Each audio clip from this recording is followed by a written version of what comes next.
Well, hi, this is Sult. I'm a medical doctor and functional medicine practitioner. I'm Elizabeth, a registered nurse and whole life coach.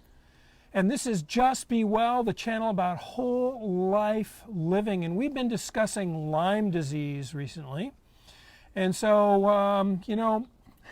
I sent out this morning that we're going to discuss the chapter in my book on Lyme disease. And there isn't a chapter in my book on Lyme disease. I thought there was. So we're going to make it up. You're going to... Oh yeah, I'm going to write a book. Absolutely. Lyme disease. I've been toying with it. Yeah, I've been toying with it for a long time. I'm going to write a book on Lyme disease because we have a very unique perspective here. It is a systems biology approach. You know, my book, the last chapter is about autism. Mm-hmm. And I wrote it as at the time I said it's a master's class in functional medicine, and so is Lyme disease. Lyme disease is a master's class in, yeah, I know, Hi, Jane, thank you. Not very bright, but here we are. And then, of course, at the end of the talk today, we're going to announce our winner of the 1-month laser coaching giveaway, and then we'll do that again. So if you're interested, you know what, I actually think I was supposed to be in the family room, so I hope we didn't goof people up too badly. I think we're in the regular room right now.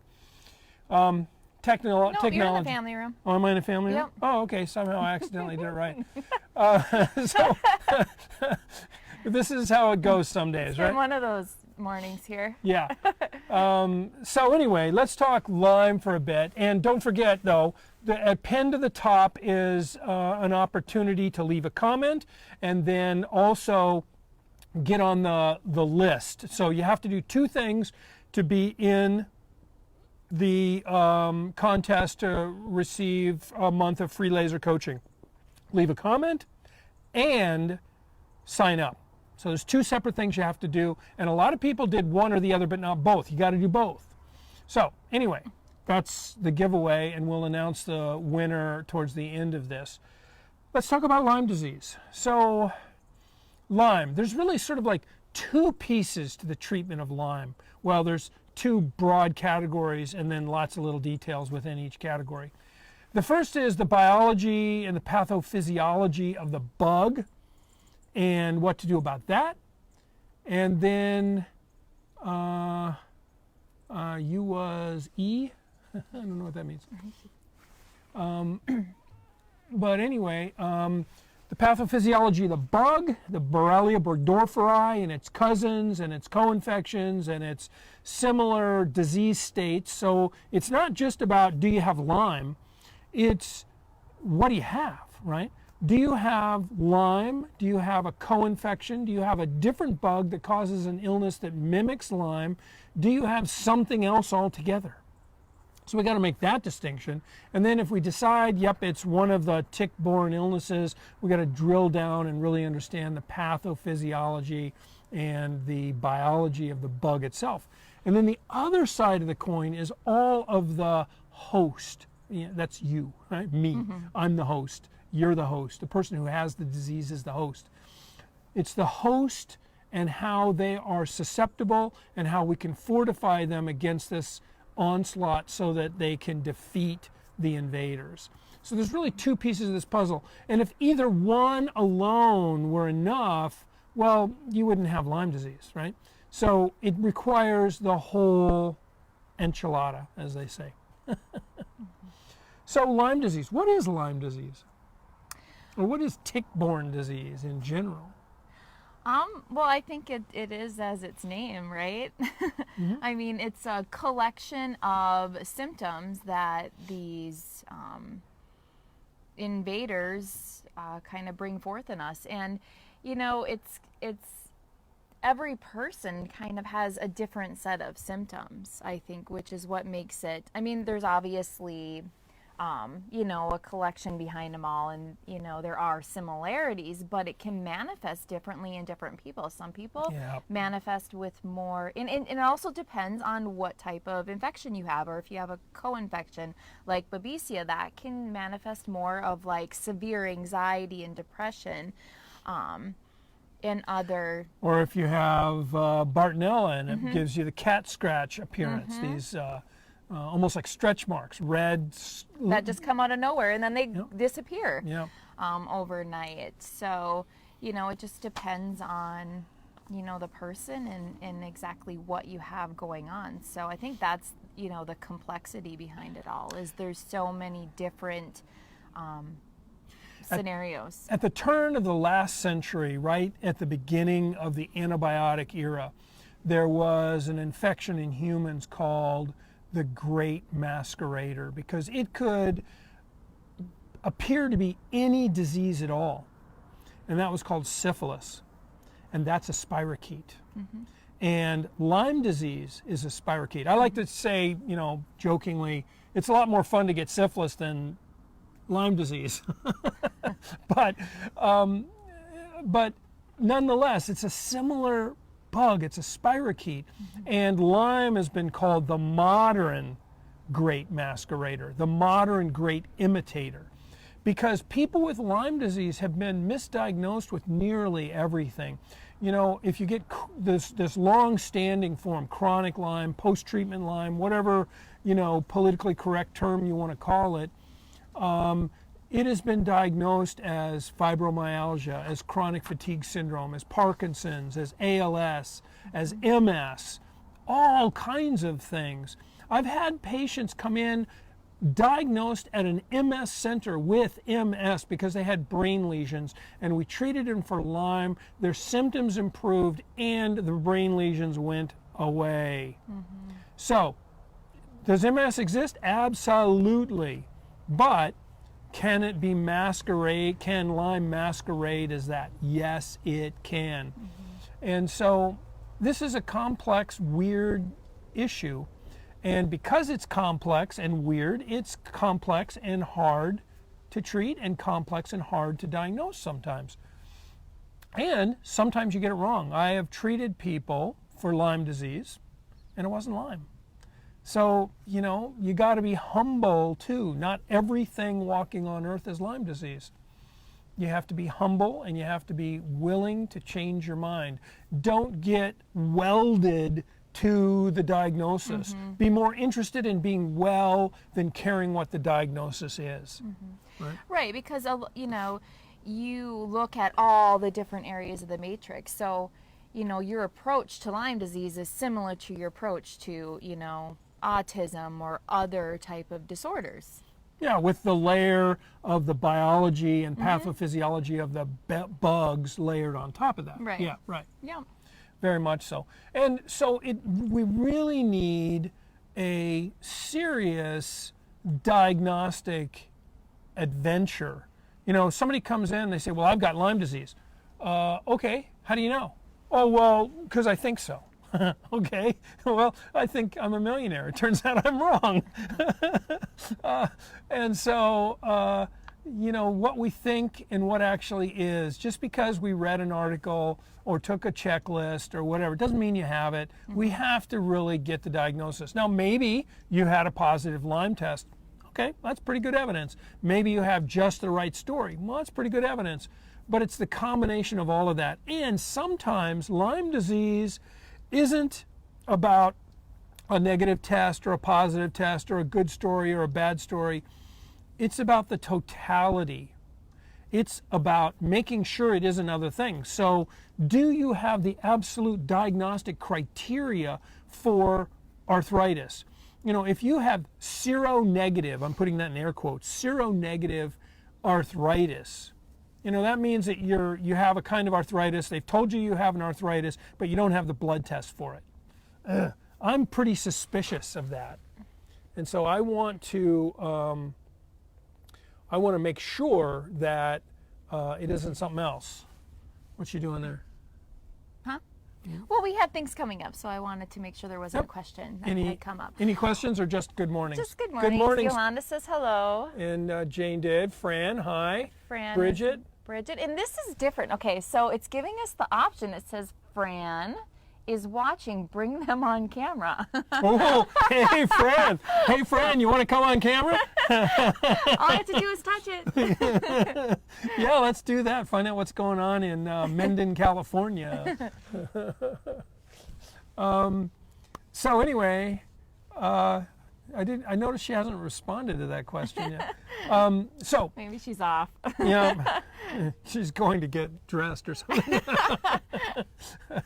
So, so this Lyme, it's a big deal. It's a really big deal. So, we have to make sure that if somebody comes in with MS, do you have typical MS? I mean, is it totally obviously MS? Or did somebody say, well, it really appears to be MS. We believe it's MS. It's just going to take a few years to mature and then we'll know for sure.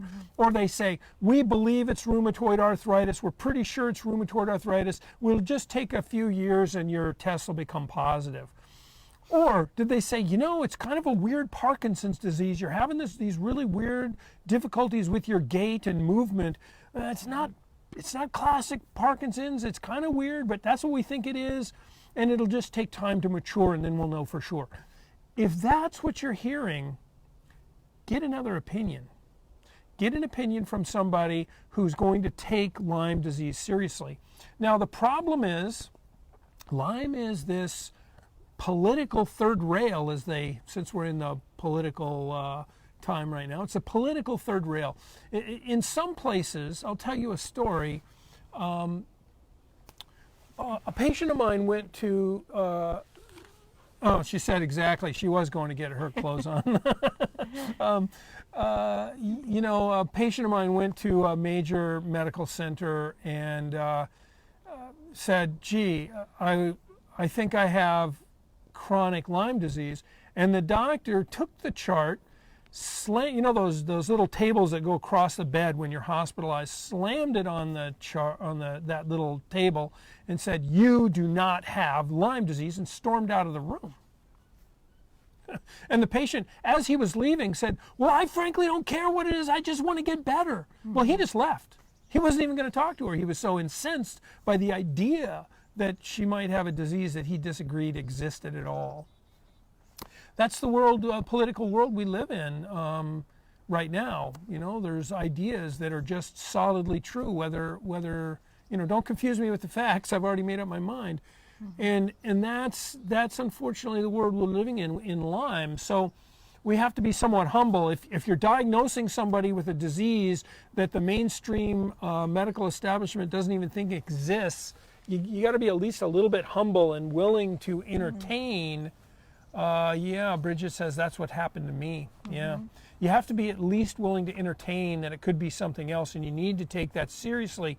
So you really need to see somebody who's going to be a serious diagnostician and going to entertain all of the possibilities, not just say all of the world is Lyme disease. So that's the first and foremost thing. We have to come to a collaborative agreement. And sometimes in my patients, I say, listen, I'm reasonably certain that this is Lyme disease, but we're going to continue to investigate as we start treatment. And of course, what people hear is, I have Lyme disease, and then they go and they say, I have Lyme disease, I have Lyme disease, I have Lyme disease. And I'm saying, no, maybe not. I don't know for sure. But we're going to treat you as if you do for a while and see how that goes. And if you're improving, and if other facts come into the picture that either tell us it is or tell us it isn't, we're going to pay attention to those things. But people want a single correct answer, right? Sometimes there isn't a single correct answer. Sometimes you don't have Lyme disease, but you have a bloom of a couple of different viruses and a co-infection, or you have something else entirely, an autoimmune process. And if we treat you for Lyme disease, we can do that all day long and you won't get better. So we have to be open to the idea that we could be wrong. We have to continuously be evaluating and reevaluating our thoughts on the topic. Yep, and that's why you like to see patients back every few months. Right. To reevaluate everything, and then, if the plan's not working, you develop a new plan. Right, so you come into the office maybe for a first visit, we think it's probably Lyme, we send off a bunch of tests, but I'm so convinced by your story that I say, listen, we don't have the test back, I don't have the whole story back yet, but I think this is Lyme disease. We're going to start treatment, we're going to follow up when these labs come back. When you come back, the question is going to be, are you better, are you worse, or are you the same? Now, maybe you're worse. Well, there's something called a Herxheimer reaction. Yeah. Yep. You may be worse because what we're doing is killing bugs and making you sick. And then maybe some labs come back, and the labs, maybe the Lyme test is negative, but your CD57, which is a kind of white blood cell, and your C4A, which is a part of your complement system, which is another part of your immune system, comes back suggestive. Those are not diagnostic tests, but they come back suggesting that your immune system is activated in a way that is consistent with Lyme. Not diagnostic of Lyme, but consistent with Lyme. So we say, let's go ahead and keep treating you and see what happens. And maybe we are still waiting for some more tests. So those other tests come back by the time we see you the third time. And we talk about those. And maybe now you're actually back to baseline. So you got really bad to begin with treatment, then you came back to baseline. That kind of sounds like a resolution of your herxing. So maybe we'll continue to treat. And then the next time you come back, you say, gosh, I'm not great, but I'm a smidge better. Oh, well, that's a positive sign. And that's generally the way it goes. We fight inch by inch for this. And maybe something comes up, you have a new symptom. Oh, tell me more about that new symptom. And we talk about, well, gosh, that sounds like Lyme, or that sounds very weird. We need to investigate this. We need to do another test, a different test related to that symptom to make sure it isn't something entirely different. So it's every single treatment. Your job is to pay attention and to report how you're feeling, what your symptoms are, what's going on. My job is to take that information and fit it into this puzzle and try to understand what it could be, what it probably isn't, and what tests would be helpful to figure out the difference. So that's really the treatment of the Lyme piece. That's the Lyme piece. And then there's the functional medicine piece. Well, we're not even done with the Lyme piece because we haven't even begun to talk about stealth pathology and all that stuff. But I think we should save stealth pathology for next week. Let's talk about stealth pathology next week. Let's talk about the functional medicine half right now, just as an introduction. And the next week we'll do stealth pathology, and the week after that we'll dive deeper into the functional medicine. So we'll give we gave the 12-step. Now we're going to get in a little deeper, and then we'll go deeper yet in the next couple of weeks. So the functional medicine piece. What is functional medicine anyway? Functional medicine is a different approach to illness. So instead of, just looking at the symptom that you have and trying to fix the symptom, you look at the possible causes of the symptom or what may be contributing to the symptom and really address those. So then, it brings your level of wellness up to a place that the disease just kind of falls away. So Can't flourish. An example, you have a cold. And you go to the doctor and he says, gee, you have a cold. Here are some decongestants. Well, a decongestant is treating the symptom of nasal congestion. A functional medicine doctor would say, yeah, okay, you have a cold. Sure, here's some decongestants because they're going to help you feel better in the short term. The real question is, why are you susceptible to this virus? And so we might look at your vitamin D level. Maybe it's really low. We might look at your vitamin A level. Maybe it's really low. We might think about, other stressors, psychosocial, physiological stressors. Why are you susceptible? So that's really the difference. Here's your antihistamine, here's your decongestant versus, let's use those because they're going to help you feel better. But why? Why do you have this? And so that's what we do in Lyme. So we go through this very rigorous and sometimes something that causes a lot of complaining from patients. People want 110% of me, but it's hard for them to give me 10% of themselves. I ask people to sit down, dedicate some time, fill out this thing we call the Living Matrix, which is an online platform that, you answer questions and with the best specificity you can, times and dates and symptoms, and it creates a timeline so that we can understand, your health was good and then it broke. Well, what happened right there?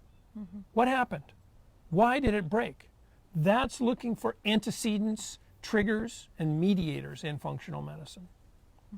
And then we populate this matrix, and we look at a matrix. Matrix has, well, depending on how you count them, anywhere from 7 to 10 things on the matrix. I say 10, plus 5 modifiable lifestyle areas, plus the antecedents, triggers, and mediators. So if you add all that up, it's like 18 areas on the matrix. And we look at each one. So I generally start with assimilation. So what's assimilation all about from a coaching perspective and a nursing perspective? Assimilation is kind of with your, when you eat a food, you digest it. What are you absorbing? Yep. So digestion and absorption. Yeah, digestion and absorption. And so Bridget, you just asked a question. We're going to get to that in just a second because we're going to get to energy, metabolism, and stuff like that. So that's one thing. That's the first thing where I start. And then we start thinking about defense and repair. Well, that's sort of a no-brainer. If we think you have a chronic infection, we're wondering about your immune system and defense and repair. So, so what kinds of things, from a coaching perspective, what might we be, thinking about for defense and repair? Mostly or widely inflammation. So, are you at what type of diet are you having? Are these foods that are inflammatory foods? We might put you on something called like a Renew diet, which is foods that actually help lower your levels of inflammation in your body. Because when your body's trying to repair things, it increases the inflammation. And when do we repair? During sleep. Right. Yes. So got to sleep too. I mean, it's all interconnected, right? And then after that, energy. What's energy? Energy is how your body takes the foods you eat and produces ATP so you can use it. Yeah, so ATP is sort of the energy currency of the body. And if you're not converting your food into energy, if you're not making enough ATP, you can't do anything. So it's not just that you can't move your muscles, it's that you can't make new proteins, you can't make hormones, you can't detoxify, you can't do anything efficiently.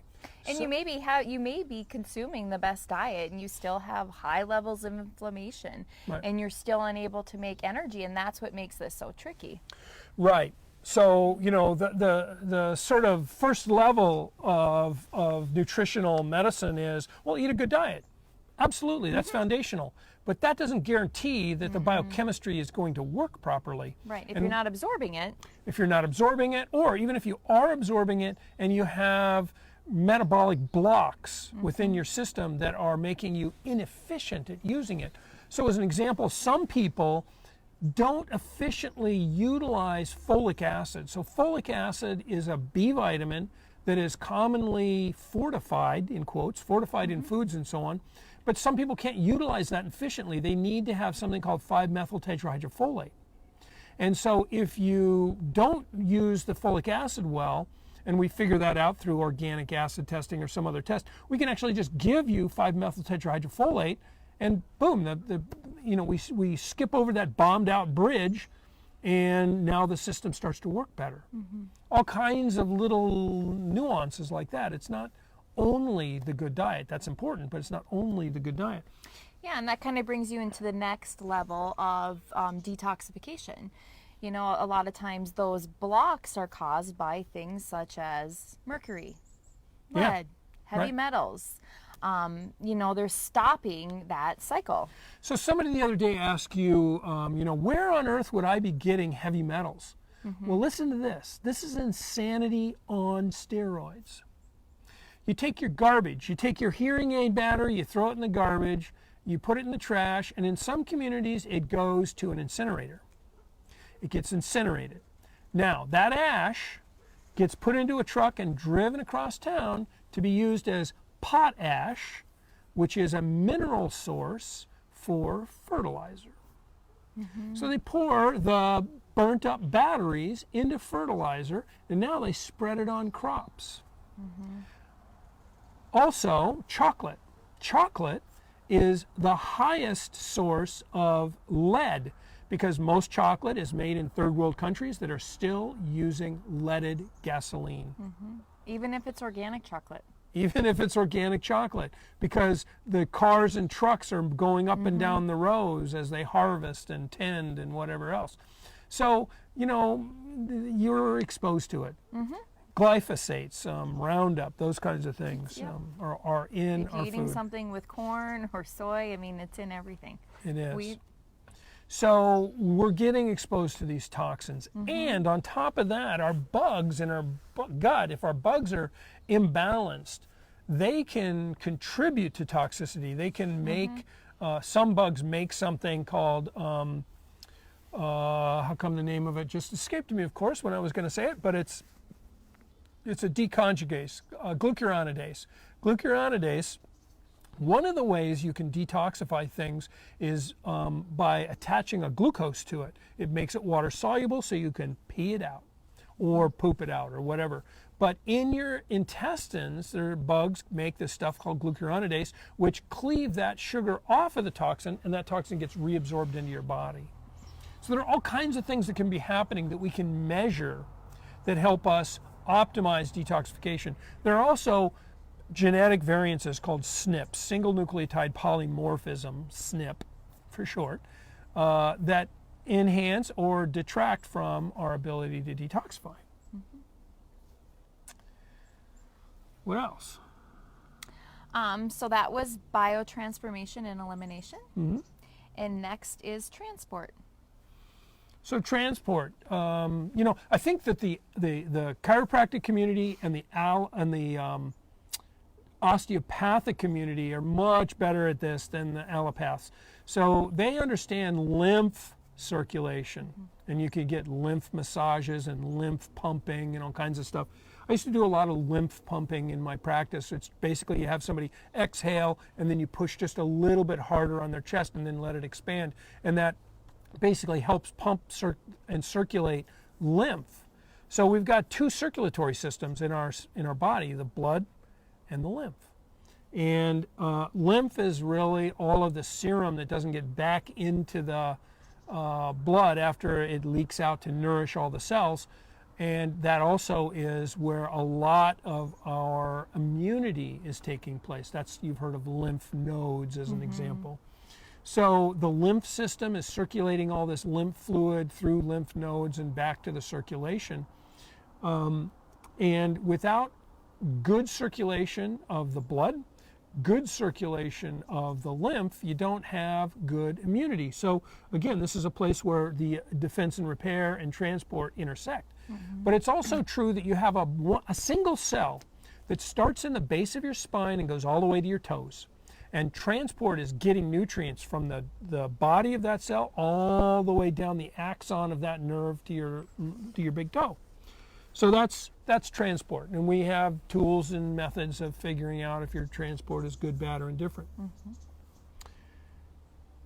Next is communication. What's that all about? Communication is hormones. Hormones, Largely. neurotransmitters, molecules of emotion, all of it. So it's cell signaling. Cell signaling. Are your cells communicating efficiently? Are they giving aberrant, abnormal signals? And one of the ways that can happen is through, we've talked a ton about this, the limbic system, and getting some of the switches in that limbic system stuck so that you're in a chronic, inflammatory, chasing your tail kind of state. So, you know, are your hormones goofed up? Are your molecules of emotion goofed up? Are your other neurosignaling pathways goofed up? So what's a molecule of emotion? Serotonin, dopamine, norepinephrine, Molecules of Emotion. There's a Candace Pert wrote a beautiful book entitled Molecules of Emotion, neuroscientist. And it's basically all of the molecules in our body that manage and balance our mood and our emotions.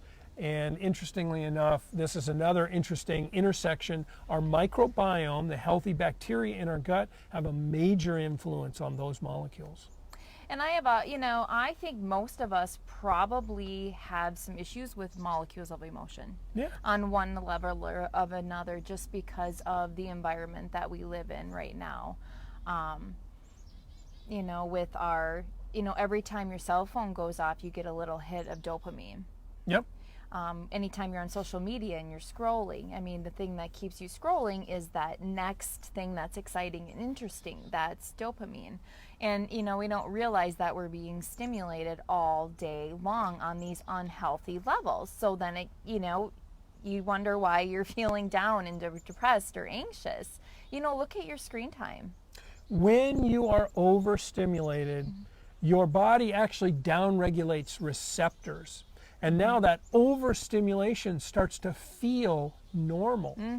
And then when that stimulation goes away, you feel down and blue. It's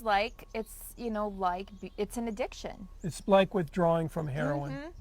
Yep. What's the name of I that? take away my cell phone from my child, and you would think that he's probably going to die from it. That's right. Yeah, it is, Yeah. because I think physically for him and emotionally, it's just, and then video games too. Like if you take away all those things, we've actually just started doing a 1-day dopamine detox a week. Yep. It's a new thing, and they're really excited about it. But yeah, the kids are real excited. I did too. it yesterday. It was actually fabulous.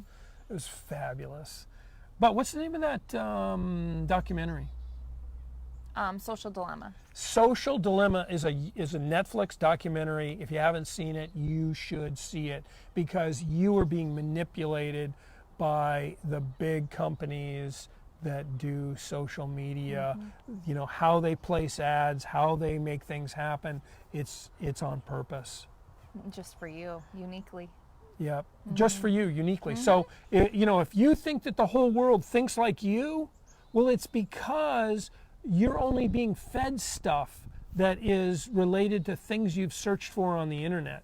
You're not getting a broad view of any topic, whether it's gardening or politics or whatever. You're only getting your own echo chamber because of the way the algorithms on social media work.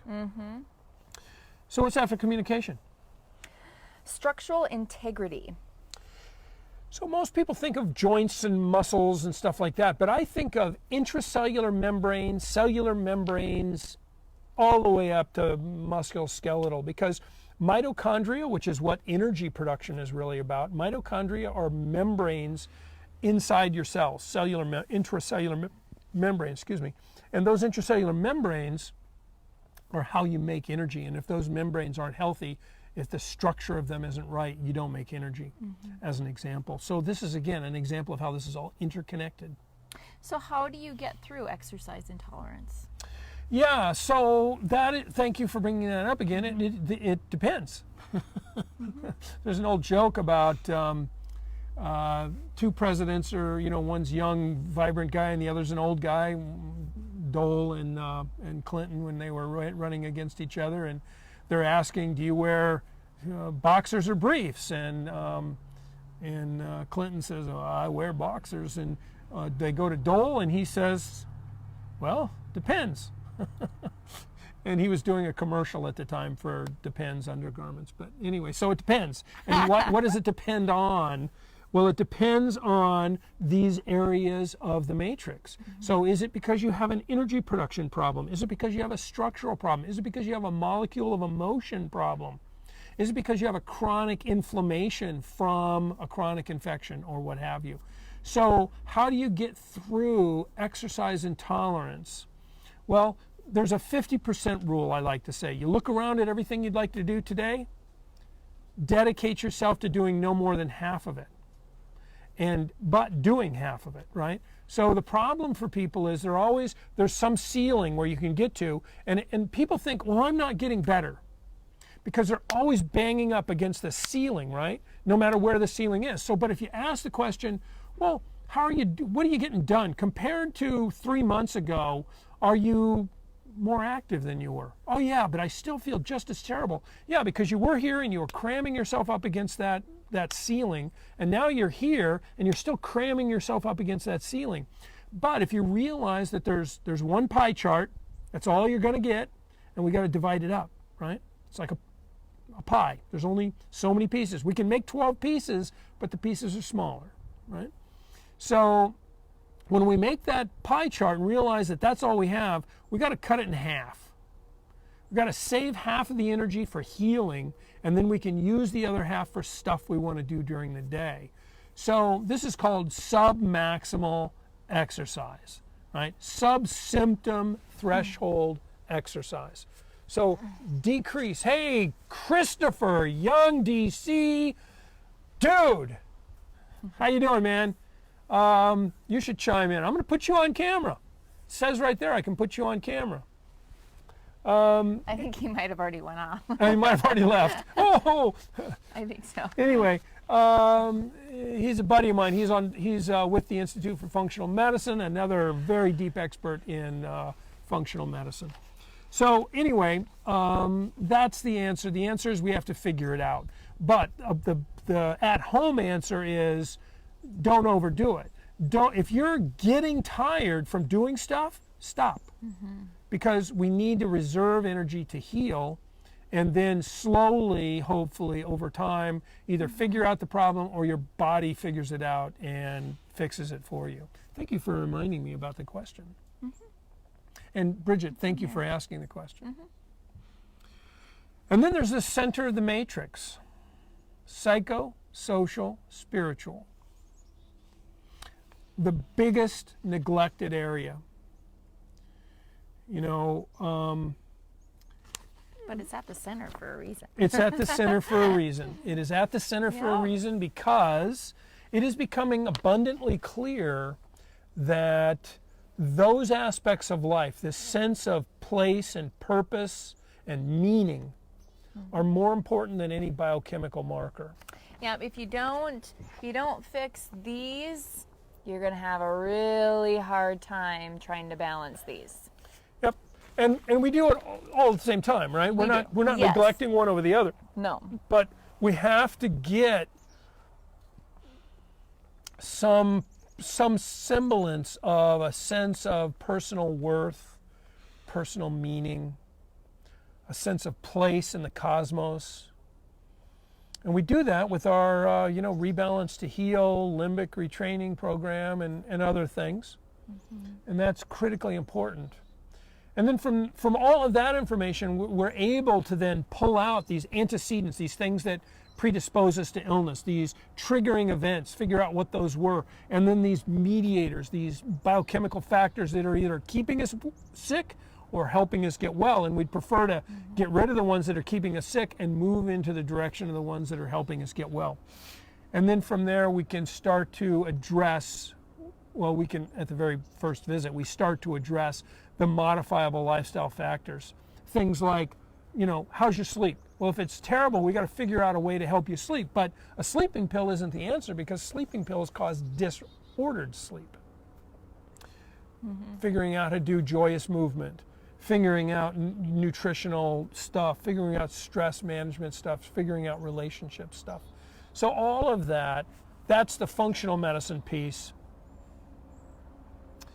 And those two big pieces we've talked about, and we'll talk more about the stealth pathology of the bacteria next week. We'll talk, the week after that, we'll talk more about how this stuff, here goes a fisherman by, two fishermen in their little fishing boat. Mm-hmm. But now, how are we doing? You want to? We are over by 11 minutes. Okay, this has been a long thing. So we're now going to announce the winner of our month-long laser coaching giveaway. See if I can read this backwards. You can't read it backwards. They can't. Oh, they can't read it back. I should have It's written it. backwards for them. It's backwards to them. Well, this is ridiculous. I should have written it backwards. Mary Grabba. Mary Grabba is the winner. I don't know if Mary's on the call today. I emailed her last night, but I didn't hear back from her, so it doesn't look like she is. But we'll be getting in contact with her. Again, if you're interested in this giveaway, you need to do two things. You need to leave a comment on the post that's pinned to the top inside the family room, and you need to go to the sign up page and sign up. So those two things will put you in contention to win this next month. So next week we're talking about stealth pathology of Lyme bugs. Any final thoughts on all this craziness? Nope. No? I was just wondering if we should show you these guys having fun out here fishing, but They're behind the tree, but Yeah, it they're is. behind. You should show them. It's very. I'm sure they can see it behind us, but Sure. it's a very beautiful day. It It's a little is. bit cool. I've been cold over here, so if I'm like shivering or distracted, it's because I'm just right up against being really chilly. yep. Alrighty, we will talk to you next week, same time, 11 a.m. Central Time, inside the Just Be Well family room. Talk to you later. Bye. Bye.